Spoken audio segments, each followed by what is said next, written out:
When people think of starting a business, their minds jump to AI, apps, tech startups, or flashy restaurants.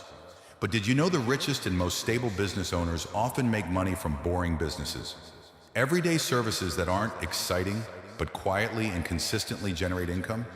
The best part, many of these offer recurring monthly revenue. In this video, I'll share 5 boring businesses that quietly make big money. Let's get straight to it. Laundry and pressing are seen as boring, but they're evergreen. Students, busy professionals, and urban residents don't have time to wash clothes. If you start an automatic laundromat or a subscription-based laundry service, customers will pay weekly or monthly. A perfect recurring income model. Nobody likes dealing with garbage, yet margins can be huge. Contracts for waste collection from commercial complexes, housing societies and hospitals, or e-waste recycling can generate significant revenue. This is a business that never stops. One of the easiest low-effort businesses. People run out of storage space at homes and small offices.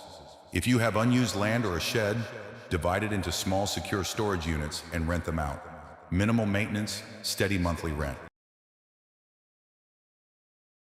Home cleaning is one thing, but large offices, malls, and gyms rely on professional agencies. Build a team of 4 to 5 people and sign monthly or annual cleaning contracts, AMCs, with offices. That guaranteed monthly income goes straight to your account.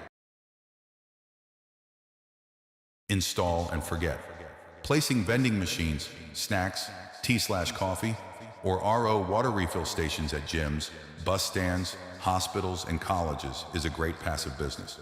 People use the service and you get steady cash flow with little daily hassle. Stop chasing glamour and focus on cash flow.